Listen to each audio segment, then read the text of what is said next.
wanna be a motherfucking hustler. You better ask somebody.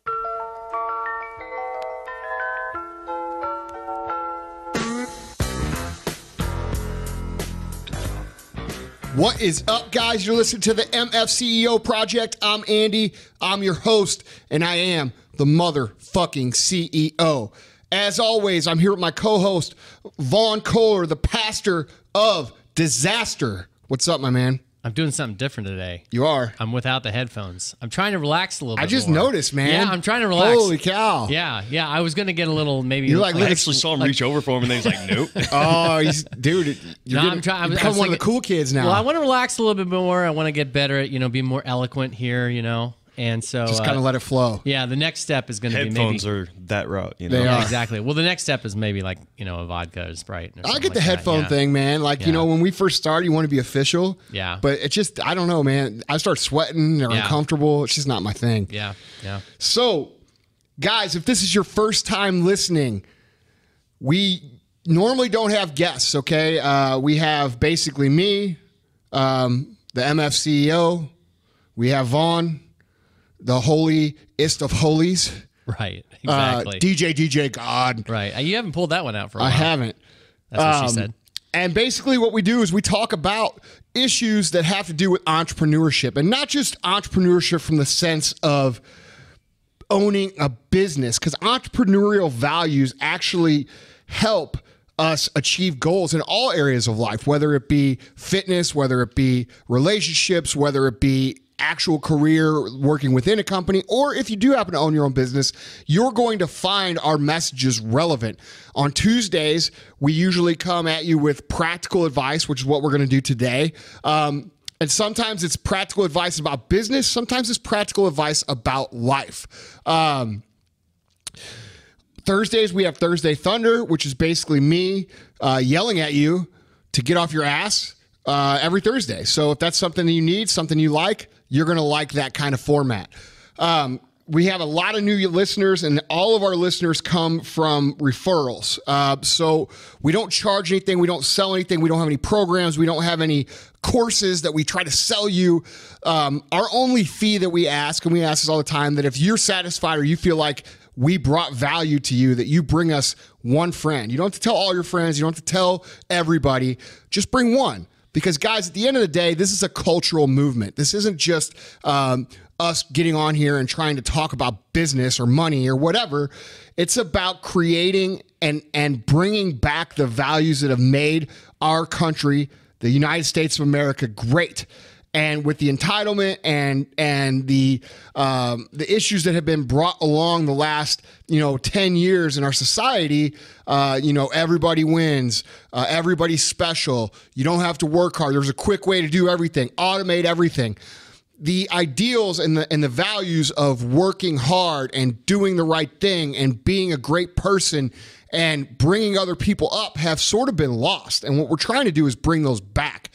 So this is a movement. You will hear the word fuck. You will hear curse words, because guess what? That's how I talk. All right. And if you can't handle that, then this podcast definitely isn't for you.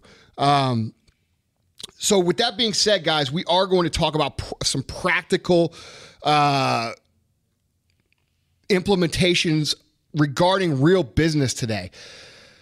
And I want to start off by basically just talking about one of my struggles I had, okay? When we started in business, guys, and if you don't know the story about how we started in business, you can go back and listen to some of the earlier podcasts or read some of my Instagram posts. I talk about it a lot. We started from nothing, okay? We started from literally $12,000 that we got from painting the stripes on parking lots, and we've built that into over, what's going to be close to $150 million business this year.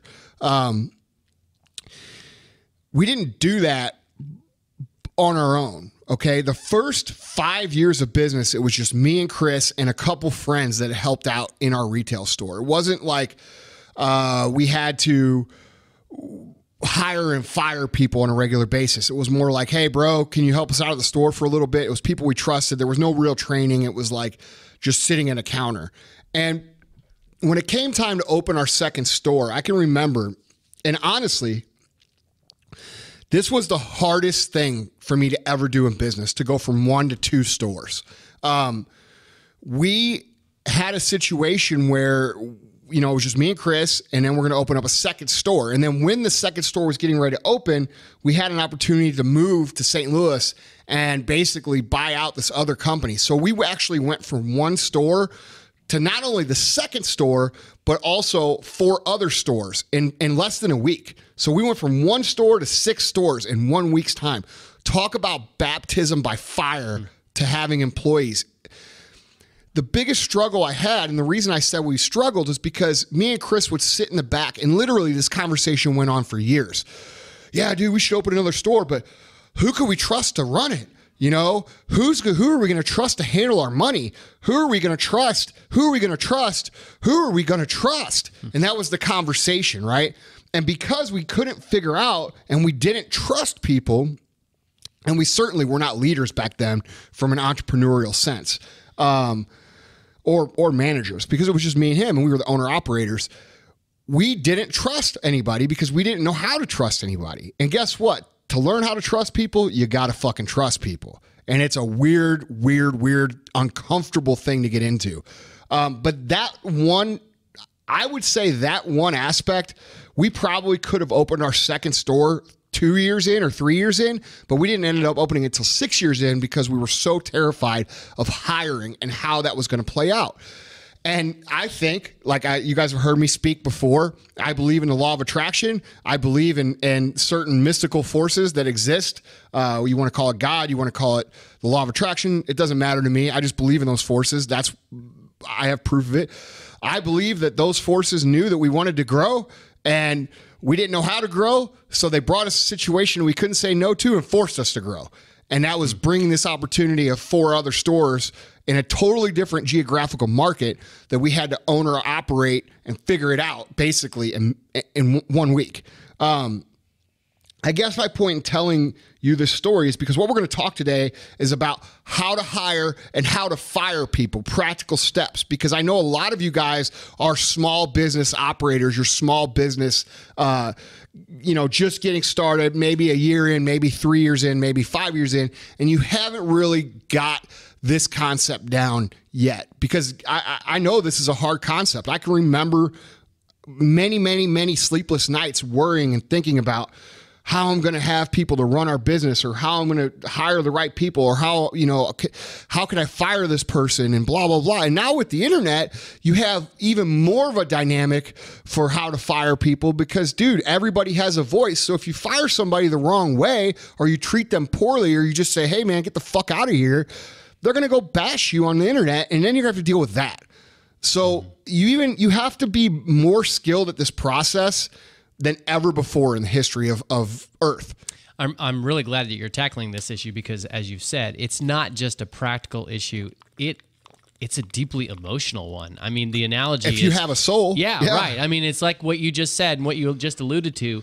When you put your heart and soul into your business, it literally becomes your baby. And this is like a parent leaving their kids with a babysitter or off at school for the first time. It's your most treasured possession, and now you have to put it in the hands of somebody else. Right.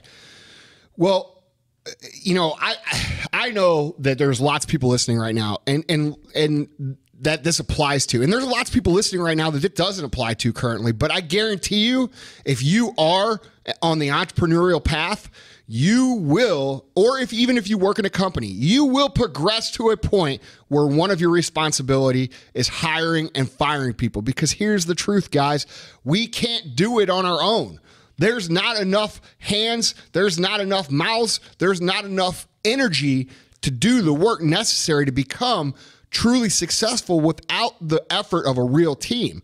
And so hiring and firing is one of the most important skills that you need to understand from the get-go, whether you're in that position right now or not. Mm-hmm. And what I'm trying to do by stating this is that you guys who maybe aren't in that position right now thinking like, oh, well, this doesn't apply to me. No, there's going to be things that we talk about here that apply to you directly. Absolutely. And they also will apply to you as an employee.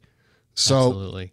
With that being said, guys, we're going to tackle hiring first, all right? There's 2 aspects here, hiring and firing. I want to tackle hiring first, and I'm going to give you 3 practical points on hiring, and then I'm going to give you 3 practical points on firing. So if you're taking notes, 1, 2, 3, 1, 2, 3. It doesn't get any simpler. All right. So my first point on hiring is this, guys. The eyes and the stomach are much, much, much more important than the head and the hands. And what I mean by that is this. Can the people you're talking about see your vision? Are they hungry for the success level that you're trying to achieve? Okay. Many, many, many CEOs, many, many managers are very, very, very poor at painting the picture of where the company is going and the role that that potential employee could possibly play. Okay. When interviewing people, you're not interviewing people for a $10 an hour job or a whatever, which is where they might be starting. You should be interviewing people for a career position in your company. All right. And that is the communication commitment that you need to make to these people if you're going to get them enthused about working for you. All right. Another way to put this is that, ability isn't as important as teach ability. Okay. So you're painting the picture to this potential person. You're showing them all the great things they could accomplish in your company. And hopefully you do allow for upward mobility in your company. And if you haven't built the company yet, make sure that you're allowing for that because it creates a tremendous positive culture inside your company. With that being said, when you're talking to somebody, if you're painting this picture and they're looking at you and they're saying things like, well, that's not what I do. I drive a truck. That's not the right guy. Right. The guy that you should be looking for should be like, yeah, man, I could drive a truck. I can also do this. I can also do this. And you know what? I could see myself learning how to do this. You get what I'm saying? Mm-hmm, so absolutely. You can follow along with their enthusiasm for your plans by just watching them when you talk about it. But a lot of people don't do that. They hire for the position and they pay the guy X amount with no upward mobility. And then they wonder why that guy does a shitty fucking job. Well, I'll tell you why that guy does a shitty job, because that guy doesn't have anything to look forward to. He has nothing to aspire to. He has nothing to grow into. And if that's the case and where he is where he's going to always be, you're going to have a mediocre employee at best. 100% of the time. So are you basically saying that that an undrafted free agent with an overwhelmingly elite approach to learning, to getting better, to work ethic is always going to be better than, let's say, a top draft pick who has loads of talent but is just impossible to work with? 100%. I'd rather have 100 of those guys that you mentioned than the one specialized guy. You always go for the heart over the talent. Right. Yeah. Heart wins, man. It just does. Yeah. And a lot of people may not have the talent from day one, but if they're coachable, if they listen, if they're people of action, that's how you cultivate a great culture. And guys, what we talk about here is, we're talking about hiring, but what we're really talking about is how to build a great fucking culture with the people you hire, how to win with the people you hire. Okay. It's real easy to put bodies in a fucking job. It's a lot more difficult to bring bodies that are going to bring 100% every single day to your company than anything else. And that's what we're talking about here. So like when we say hiring and firing, I'm not talking about hiring somebody to cook fucking hamburgers. I'm talking about somebody that might start out sweeping the floor, but could potentially be upper management or executive level one day if they work hard enough. And your goal as a CEO, as an owner of a company, should be this. And this is my goal. My goal here is that I know, because of our personal development standards here at our companies, that people are going to grow, they're going to develop, and guess what? Sometimes the company doesn't grow as quickly as the people grow. And what that means is those people are going to leave. They're going to find better opportunities personally. They're going to grow. They're going to move out of the situation. And you know what? That's okay. Because your job as the CEO is really a job to develop people. And if you always develop people, you will always have a great network of people who work for you, who spread good word of mouth about you, who love you because of what you did for them. And that's a big fucking deal. What's a better advocate than somebody who moved on and progressed and left a company and said, that was the greatest fucking thing I ever did? Absolutely. You see what I'm saying? Yeah, based on what you're saying, I almost wonder if you probably don't even really like the word hiring. Based on what you're saying, I would say you probably feel more comfortable with the term recruiting. Like you're not hiring to a job, you're recruiting for a movement, right? Or you're recruiting for a team. 100%. 100%. And we do that too. Yeah, and you're really good at finding those people who have, I think that you can see that they might have skills in a different area, and Yeah. you'll fan that flame, Yeah. like as their career, Right. progresses Right. and stuff. Right, yeah, just like you. You started out selling fucking supplements in a retail store, and he was a photographer by habit or by hobby. You know what I'm saying? And he's taking all these cool pictures, making some cool videos and shit. And I'm like, hey, dude, how about you start making some of this for us? You know, how about you start doing this? And his responsibilities went from making minimum wage working in the store, to fucking, making a quality living that's only going to improve from here and become a big part of the company. Right. But that's on him. I didn't sit down and teach him how to do that shit. He went home and learned that shit on his own. Right. And that's another point to bring up is you want to look for people who are interested in personally developing on their own. Okay. But it was, I might have, who knows what I might have thought back in the day when, if I did not think right from the beginning that there was no upward mobility. Right. You wouldn't have went and did that. No. Right. Well, I would have, but it would have been with somebody else, like you were saying. Right. Yeah. You wouldn't have done it.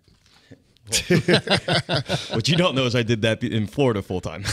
Oh, I know that. Dude, I Googled you, man. You Facebook. Oh, shit. Yeah. He saw them salmon social shorts media way before I came here. One of the many men who has social media stalked Tyler. Yeah, exactly. That's the truth. Damn, that's a zinger. So, dude, here's the thing. That's point number one, all right? Paint the picture. Make sure they're hungry for success. Remember what I said. The eyes and the stomach are more important than the head and the hands. Point number two is this. It's better to short of help than to have shitty help. Wait, hold on. Edit there. I'm like the anchor man. Look, it's better to be short-handed of help than it is to have shitty help. Okay. I hate to stop you again, but I was laughing over when you started the new edit, so we'll have to stop. Right. Okay. Point number two is this, guys. It's always better to be short-handed of help than it is to have shitty help. Okay. When your business gets rolling, it's tempted to panic because you don't have the staff to cover the hours or the staff big enough to handle the increasing demand. But the thing you have to understand about that is this. If you put shitty people in those positions, that's worse than having people wait for the service or wait for the particular person to have to do the work to catch up, because shitty people will turn those people away forever. They won't come back. You won't retain your customers. People are much more tolerant to having to wait or a little bit slower service than they would like than they are to being, treated poorly or getting bad information or having shitty help. So guys, you have to understand, when you feel that pressure and you feel that need to have people, you have to have faith. And you have to be patient and let your people develop, okay? Because if you bring in bad help, if you bring in shitty people, what you're doing is you're compromising your standards for new hires, which tells your old hires that you've had high standards to. It doesn't tell them, oh, hey, I'm in a pinch, so I hired these guys to put a Band-Aid on it. It says, hey, Andy's lowering his standards, so guess what? I can lower my standards, which is the fucking killer for company culture, all right? You guys can take my word for it or not, but I can tell you this. 4 guys killing it for you is going to always be better than 12 guys half-assing it for you. It's just always going to be better. So don't freak out about being shorthanded. Just put in the extra work that you have to. I know a lot of owners and a lot of managers will Band-Aid hire people because they don't want to do the work themselves. I've had this situation in our stores, dude, time and time again. Managers get in this situation where like they don't want to actually do the work. And I'm saying, this is a rarity for us, but I'm just saying I've seen it. They realize that guess what? If you're shorthanded and you're managing a group of people, guess who has to do the work? The manager. So they might have plans on the weekend, or they might have this, or they might have that. So what they'll do is they'll hire in some shitty dudes, not training properly, and let them cover the hours. And then 3 months from then, when their numbers and their business and their performance is in the shitter, they're freaking out because their job's on the line. Guys, always think long term. It's going to be much better for you to think long term. Just do the work now than it is to try to Band-Aid it with shitty people. Okay. This is my take. Imagine you're in, a SEAL team unit, and your commander has told you the whole time you guys are the elite, and you respect him, and you think he's leading you to greater and greater heights. And then one day he says, "Oh, we're going to let a bunch of people in because America really needs more SEALs. Right. And they don't meet any of the qualifications you do. I mean, not only are they not going to feel elite anymore, they're going to completely lose respect for you, which is what you've already talked about. Not only that, they resent you, they resent the organization, and they resent the new guys. Right. Which creates terrible culture. Right. So you have to keep your standards high, and if that means you doing the work, then you go do the work. That's just the way it is. You know, like I said, not being able to get the work done as far and as fast and as quick as you want to is far better than getting the work done, but in a real shitty way, you know, and that really comes down. What I'm really talking about here is that you have to understand these people are the front line of your customer, whether it's on the phone, whether it's an email, whether it's in person, it doesn't matter. They are representatives of your brand. And if you bring these people in that are below standard, not only do the customers not come back, but you create a cultural hurricane of shit inside your business. And you don't want that. You know, and this brings me to my third point, guys. The third point here on hiring is this, is you have to do everything possible up front to prevent firing a person before you ever even hire them, okay? So instead of like hiring real quick because you need a guy right now, you've got to do everything you can to basically not hire that person, okay? To make sure they're right, all right? And what does this mean? Okay, it means things like this: clearly communicating the vision and the culture of your company and confirming that as much as possible that these people live by those same values. All right, ask them questions that have to do with your core values of your company, that might have to do with like their everyday life. Like a question that we give our guys is like, hey, what do you do if you're walking through a parking lot at the grocery store and you see 3 random carts, but you're 5 minutes late for your niece's first communion? What do you do? You know what I mean? And we'll see how they answer it. Moral questions. Put them in situations. Exactly. Yeah. And you come up with little things like that. What do you do if you're at a gas station and then a family comes up to you and says, hey, we need $10 to put gas in our car to get home? How do you handle it? And we give them multiple choices. You know what I'm saying? Yeah. So like, dude, you have to figure out what your core values are and then create situations around those core values to see how those people will react, kind of test them ahead of time. You guys, I can't communicate how important it is to clearly understand the nature of what job it is you're asking them to do, what the work requirements are going to be. You need to be upfront, and I would recommend being upfront and making it sound overly harsh in terms of like how much work's going to be required, what you're asking of them. You know, tell them the truth. This is going to be fucking hard. I tell every single person that we hire, every single one, all of them, hey, look, there's a lot easier ways to make money. If you're in this for the money, if you're here to make money and you just want to come in and have a job, dude, there are a million other jobs that are going to be better for you. This job doesn't pay as much as it should for the amount of work that you're going to do, but there's huge upside potential here if you want to be a part of this all in for a career. And you see what they say. You know, that'll weed people out. I mean, there's been a lot of people that have come in that we thought we were going to hire, and we've told them that, and they've called back and said, hey, this isn't for me. You're doing them a favor and you a favor by creating that situation. You know, setting clear expectations for the work ethic and the personal conduct and what your social culture is in the company. You know, like here, we have a very loose social culture. Everybody makes fun of each other. We're like a locker room. We have, you know, a team atmosphere. Pretty much, you know, we're probably an HR person's fucking nightmare. But the reality is that everybody here is part of that culture. We have a good time. We're all friends. We all hang out inside, outside of the company, and it works for us. If somebody comes in here with a suit and tie and they think this is going to be a corporate environment, and that's what they're looking for, dude, that's not going to be a good fit for us or them. And you can't take somebody who wants that and make them want what we have, and vice versa. Right. You know what I mean? So all these things matter, guys. And on top of all these things, you know, a lot of people, they hire people because they think that like, oh, you know, they see, like I've run into this before. Like I feel like, you know, I see somebody who I think is a good person, and I'm like, oh, you know, I could see like this potential in that person, and you know, we could mold them into something, and blah blah blah blah blah. And you know, it's usually because I think the person's a nice person or they're a good kid or whatever.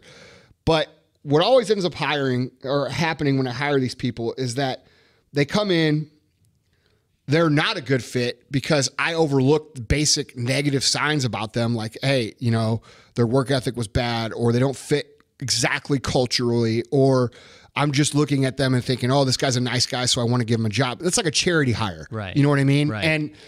And every time I've ever done that, because I have a big heart when it comes to people like that and I want to help people, it's been a bad deal.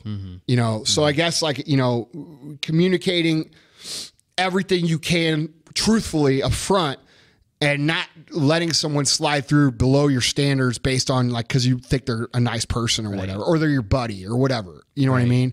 So I've had plenty of buddies apply here that I already know 100% can't hang with our work, with the way we work here. Right. You know what I mean? Right. And they Well, come and to me, it's like what you said earlier about that other situation. You're not doing that person any favors. You're setting them up no, for and not failure. only that, it ruins the personal relationship you have with them. Like, I get asked by a lot of people who are related to me, like, hey, can I come work for you? And I know they're what they think work is. You know what I mean? And it's not what it's not how we work. You know what I mean? When you're part of the company here, you're going to get paid well. I'm talking about here in First Form. Right. You're going to get paid well, but this is a fucking lifestyle. It's not just a job. It's a career lifestyle. Right. You know, and it's different, you know, and it's not down for everybody. You know, if you're the guy who wants to come in and clock in at 9 o'clock and leave at fucking 4:30 and never see anything or think anything about work ever again, this is the wrong place for that. You know what I mean? But if you asked anybody who works here if they ever feel like they're actually working, most of them are going to say no. You get what I'm saying? Yeah. So basically, guys, my point is, to recap here, you know, express your vision, make sure they're as hungry as you are, make sure they understand what you're trying to accomplish up front. You know, point number 2, you know, always go for less help that's quality instead of filling holes with shitty help, because that's going to cancer your whole culture. All right.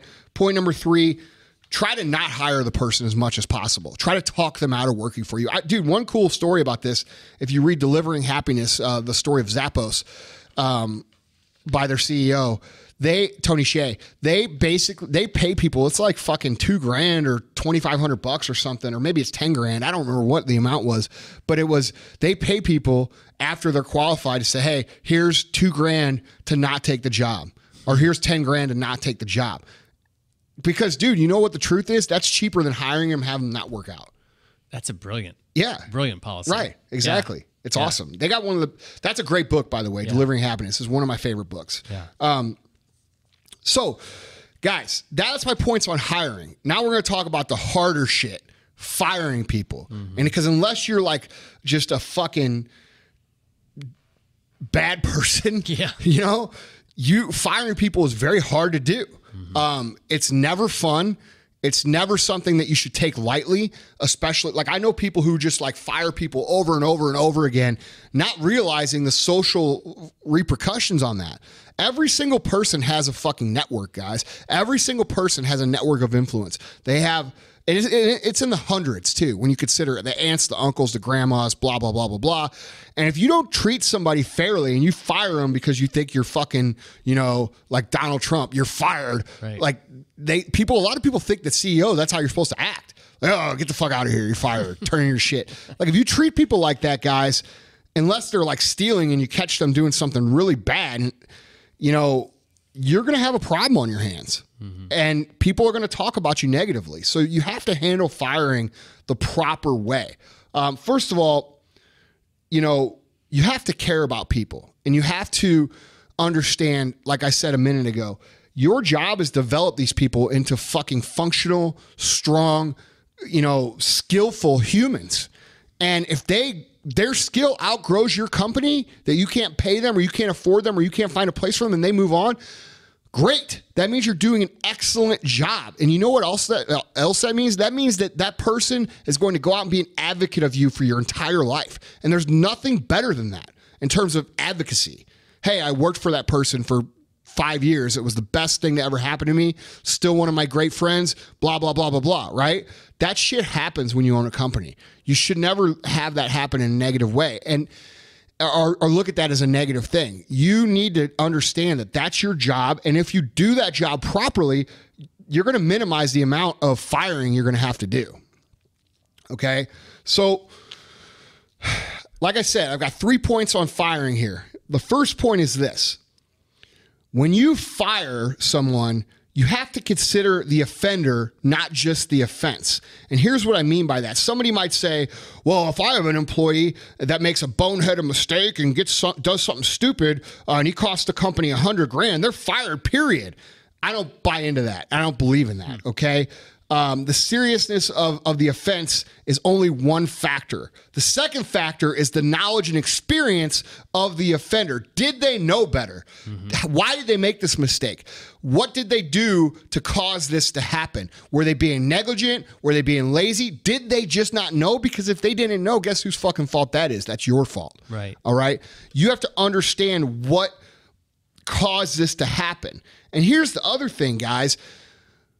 Will this person replicate that mistake again? Because let's just say he makes a $100,000 mistake, but you're growing $1 billion brand.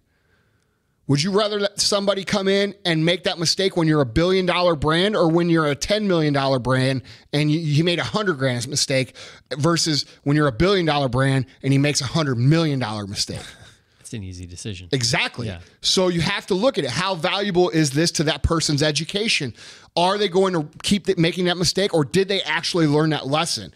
So just let me clarify, because I know sometimes you hear people say, well, I want to treat all people equally, but you're saying, no, you don't treat people equally. You evaluate them depending on whether they're a rookie or a veteran. Look, man, if you treat people equally, like in terms of like what you're talking about, right, you know, you're going to end up with people that make the same mistakes over and over and over and over again. Right. And because like what's going to happen is you're going to fire this dude.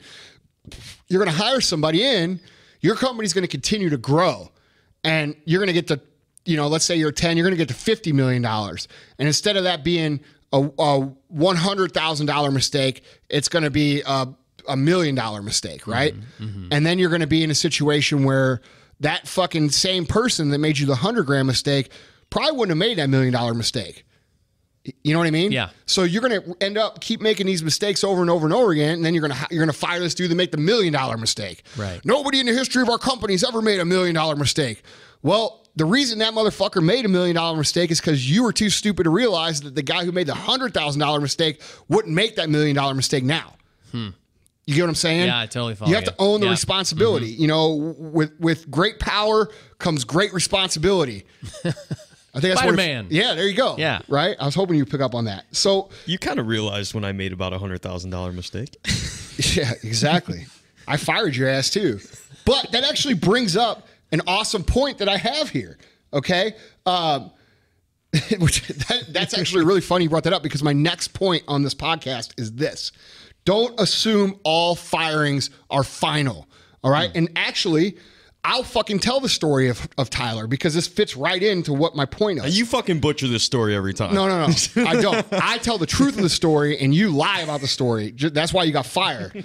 No, okay? It's not why I got fired. So Tyler worked for me in our retail stores, and a lady came in. It's not funny, man. I mean, it's funny, but not funny. A lady came in, and, you know, you guys know Tyler. He's very sarcastic, very dry, and not everybody picks up on his humor right away, because really he's not that fucking funny. But, you know, a lady came in, and she had, I don't know, 3 kids, I think, with her, and she was pregnant with a 4th kid. And like she was real happy about it or whatever. And Tyler made a remark to her that got her really upset, like basically making a joke, like, "Hey, how many kids are you going to have? You're going to have 1 million kids?" Or it was like, so butchered. It's no. He's funny. like, don't you know when to stop? Like joking around. No. That's what she said. You said. What did you say?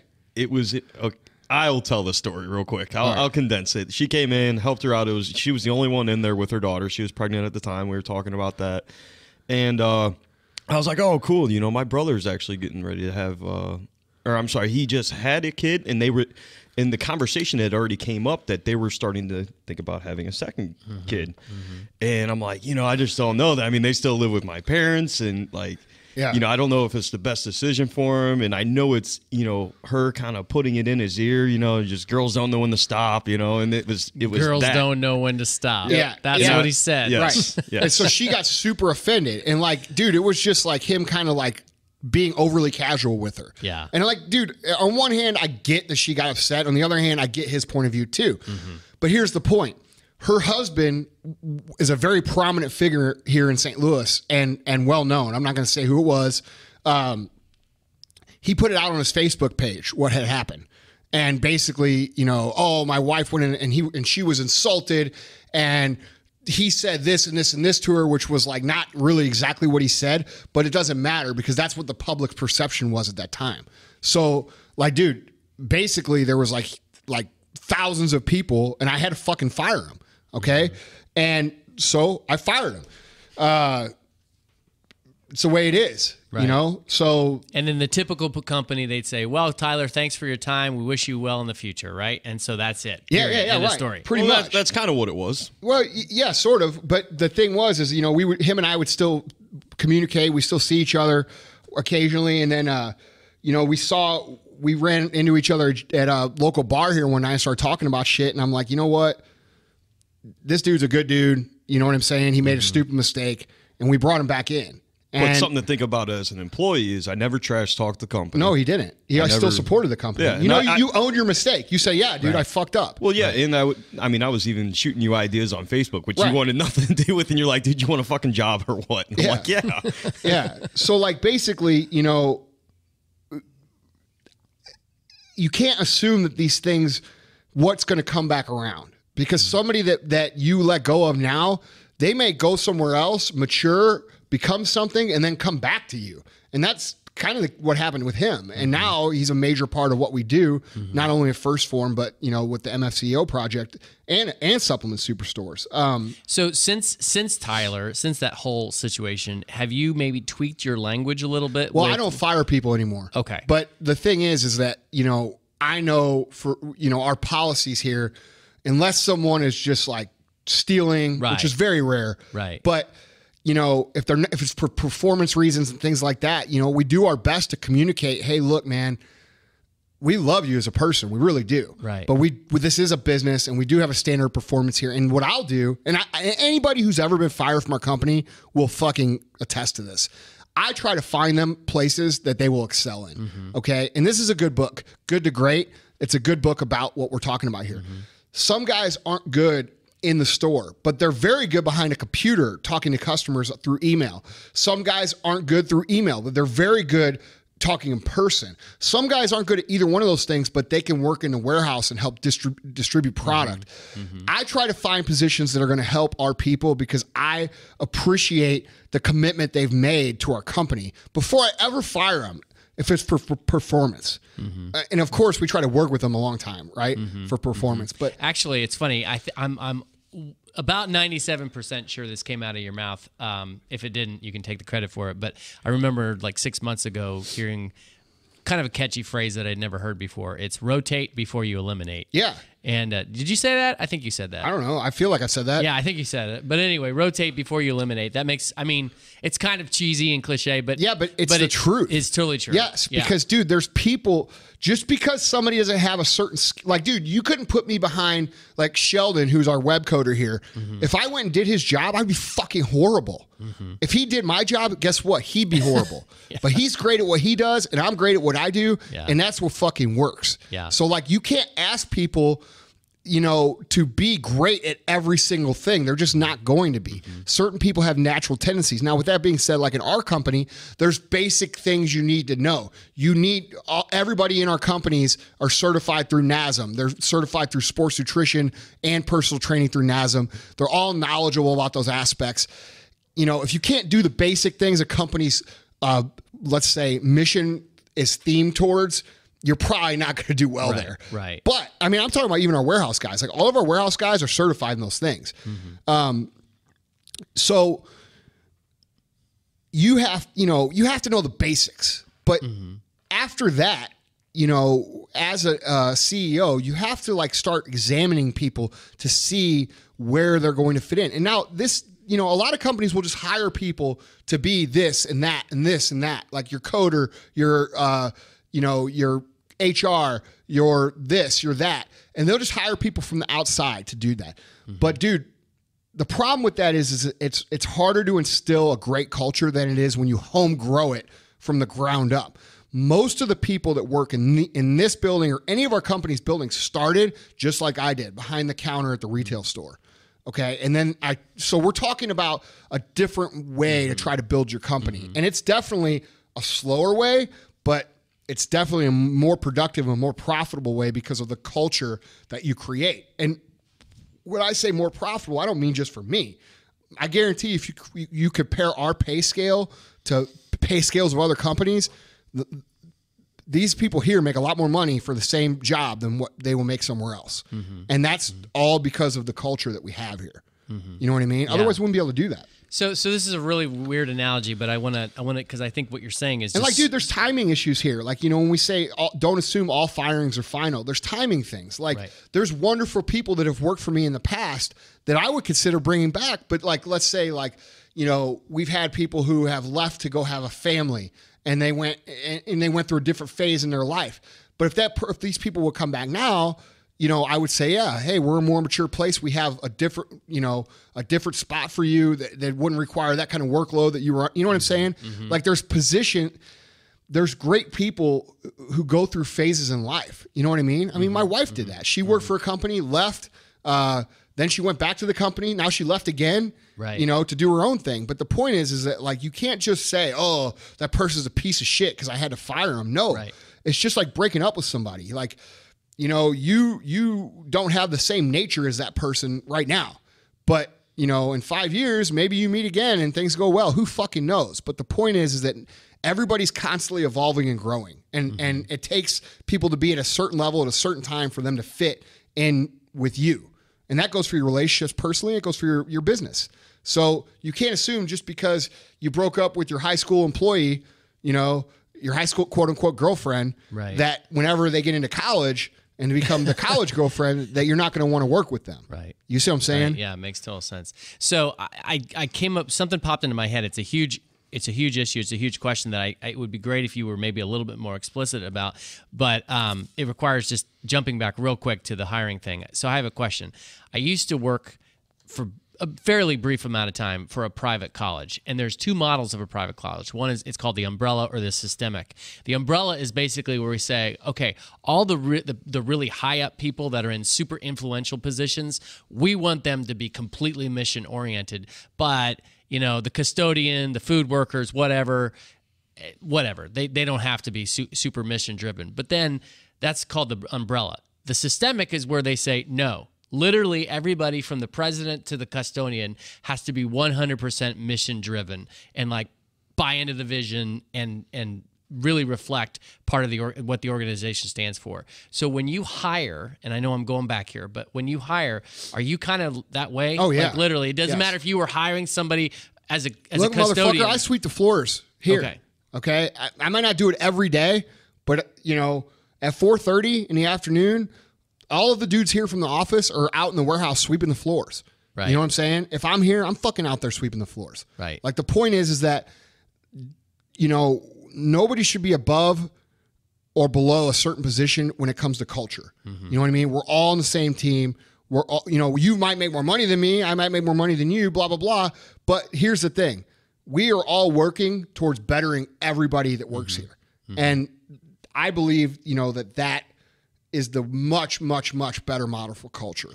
And that's pretty amazing because it's like, you know, I would think that most people are like, well, we're hiring for an upper level management position. We have to take this really seriously. But then they'll come over to, we're hiring for an hourly worker. That's what most companies do. But here's the thing. That person comes in, works there for 3 years, and then goes and finds another job. How much progress can you really make in 3 years? You know what I mean? I don't believe in that. I believe in people that grow with the company. I believe that, you know, people...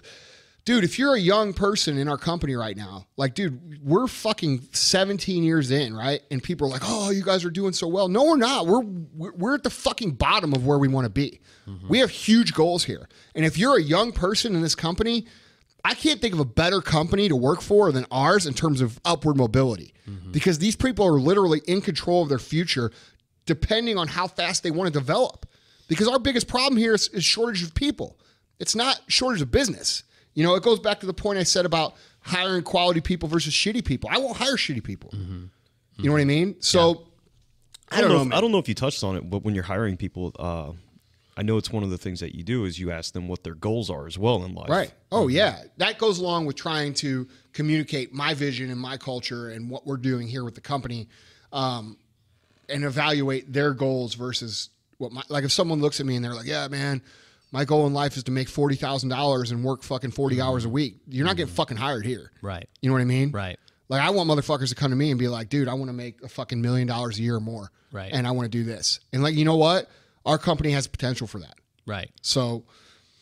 Right. So sorry, I backtracked a little bit, but no, that's cool. You know, it's a good segue into the third point anyway, because here's what we're talking about. What we're ultimately talking about is you as the CEO of you or the manager of your people taking responsibility for every single person that you hire, which ultimately means that when you have to fire someone, guess whose fault it is?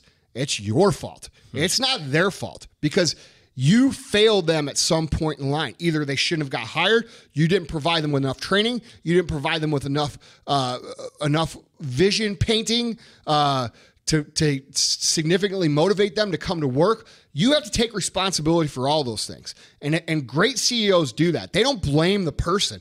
They look at the person and they say, you know what? I failed you and I'm sorry. You know what I mean? I can't tell you how many people I've let go where I've had that conversation. Honestly. You know what I mean? Yeah. I legitimately feel like when we have to let somebody go that it was my fault, not their fault. And a lot of people are like, Andy, what the fuck? You're crazy. No, I'm not. It is my fault. Because I didn't either give them the tools, I didn't give them the information, I didn't give them the training, I didn't provide them with enough understanding of how they could improve their lives. There's something that I should have done better that would have elicited a response out of that person. And I didn't do it. Right. You know?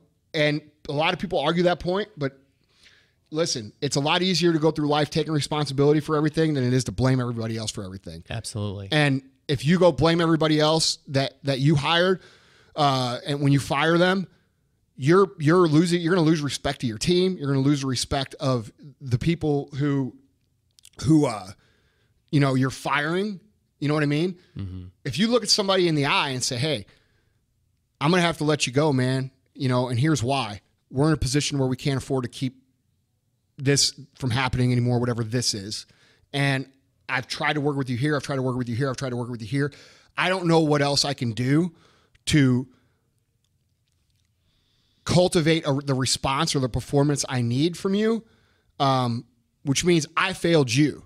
You know what I mean? And by me keeping you here any longer, I'm doing you a disservice, and I'm doing me a disservice, and I'm doing all our employees a disservice, because you being here is holding yourself back from maybe going out and finding something that you're great at. You being here is holding our guys back from finding somebody who would be great here.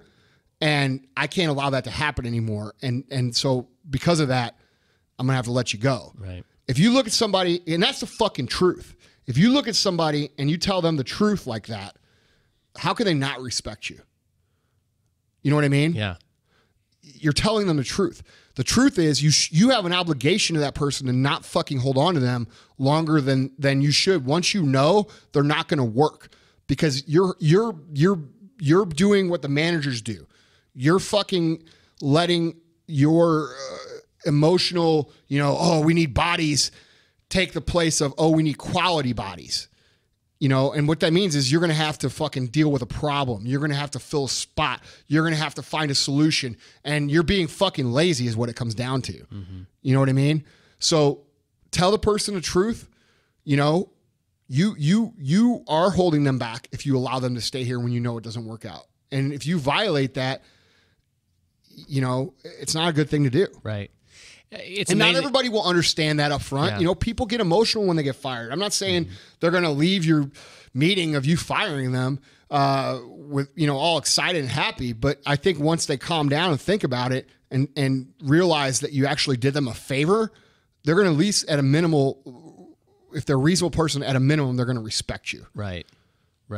So I think people instinctively know. I mean, what you're saying, in the world of sports, if you have a player every once in a blue moon, if you have a college player wash out of a program or transfer to another program, you realize that, okay, maybe that's just a miserable human being. But if you consistently have players transferring out of a program or washing out, you ultimately know, okay, it's that's you. the coach. Yes. That's the coach. Or it's the culture. Right. It could come from the AD. It could come from Right. the manager. It could come, who knows where it's coming from. Right. But it's the culture, and Right. and as the coach, as the AD, as the CEO, I am responsible for that culture. Right. Okay. So if you're the guy who's saying, "Oh, it's impossible to find good help," Yes. bullshit. Bullshit.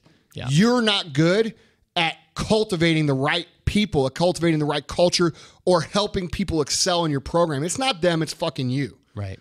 And coming to that conclusion is very hard for some people because some people have no self-awareness. They think they're great. They think everybody else sucks. Right. But if you have everybody walking out on you or saying they, turning over and, all these things that go along with all these, I can't find good help. That's you, bro. You're Right. a bad leader. Right. And what about that principle? And with that said, you could become a good leader, but it's going to take you admitting that you're a bad one to become a good one. Right. And it's that principle of like attracts like, so maybe if your organization is one that you can never find any good help, maybe you're attracting people who are essentially like you. Well, dude, it could be, yeah. Yeah. I mean, is you know- that unfair? No, it's not I mean, I unfair. know there are a lot of really good, there are a lot of really successful people that will say, Well, look, here's the the quality thing. of person out there is just generally lower. Dude, here, look. You're not going to fucking fool anybody. That's what it comes down to. A lot of people who run businesses think they can pretend to be a leader or pretend to be a boss or pretend to be a CEO and fill people with a bunch of bullshit. The core values that you lay out for your team, you have to live those. People are watching you. They are paying attention to every single thing you say, every single thing you do. I use the example of, cleaning the pee off the toilet seat, Right. and everybody laughs. But I'm being serious. Right. Like if I walk out of the bathroom and there's a little dribble on the toilet seat and somebody else walks in right after me, guess what everybody's talking about fucking 5 minutes later? Seriously. Yeah. They're talking about piss on the seat. So if they're going to be talking about a little thing like a piss on the seat, every big thing you do, people are going to see through. So if you're not living the values that you set out for your company personally, and I'm not talking about pretending to live them. I'm not talking about pretending to live them on social media. I'm talking about actually living them and standing for those things. You will never cultivate the respect that you need to build a great culture amongst your team. You will constantly have people quit. You will constantly have people turn over. You will constantly have people say you're a bad person because you are. Absolutely. Good stuff, man. Yeah. So let's recap real quick for people, just so we can get your notes straight. Yeah. All right. We on hiring. Number one, the eyes and the stomach are more important than the head and the hands. Beat that into your head. Understand what that means. Can they see your vision? Are they as hungry as you? Okay. Point number two, and point number one, it's your responsibility to paint the real vision of what you're going to do. Point number two, learn to operate short-handed before you put in shitty people. Shitty people are cancerous to your customers. They're cancerous to your employees. They will lower the standards of your company. They will lower the standards of performance. They will cause you far more problems than having to do a little bit of extra work because you're short-handed. Okay, point number three, do everything you can to try to not hire the person before you actually hire them. Because what you're actually doing is preventing them from having to be fired. All right? Think long term. What is this person's values? How can they fit in? Can they build a career here, or are they just going to be a body for a certain amount of time? And try to avoid hiring bodies. All right? On firing, 3 points. When you fire someone, think of the offender, not just the offense, all right? Will this person learn the lesson? Will the lesson be repeated? Will the mistake be repeated? Is this person where are they going to be when we're 10 times as big? Is this person going to make the same mistake or are they not? And if I hire someone new, are they going to make that mistake that's going to cost me that money? Start looking at mistakes as part of an investment in an employee, part of their education, part of their PhD in your program, so to speak, instead of saying, oh, they're fucking fired because they cost me this. Because really what's going to happen, guys, is you're going to repeat that same mistake with the new person you hired, and it's going to cost you even more money. And that makes you stupid, not them. All right? Point number 2, don't assume all firings are final. Sometimes situations come back around. So when you have to fire someone, you know, leave it open possibly for unless it's like something bad, like, you know, where they stole from you or the million other really bad shit things that can happen. A character thing, you know what I mean? Point number 3, every single person you fire is a failure on your part. 100%. If the person stole and did one of these real bad things, that's your fault, because people steal for a fucking reason. And you know what? That you didn't recognize that person's character issues ahead of time to point them out as someone who could potentially do that. If the person underperforms, it's because you didn't give them the tools. You didn't give them the help. You didn't teach them what they need to know. You didn't do something that would actually spark that fire of becoming a productive member of your organization. That's you. That's not them. They might go somewhere else and be a tremendous employee. Okay? You are responsible for those people, and you have to start acting like it. And above all else, guys, on this whole concept, realize this. People respect people that always want the best for them. If you're the kind of CEO that helps your people develop, helps them become skillful, helps them become the kind of person that their potential will allow them to be, no matter what happens, if they move through your system and move on to somewhere else, if they stay in your system and help you win, it doesn't matter. Good things are going to come of your goodness that you give to these people. So guys, do the right thing. Treat these people right. Care about them. I get this question all the time. Oh, I want my employees to care about the customers. You know how you get your employees to care about the customers? You care about them. That's how it works. All right, guys? I just need to insert something about the contest. Guys, the MFCEO 100th episode contest is still going on. Go to the mfceo.com/contest. And just a couple of things.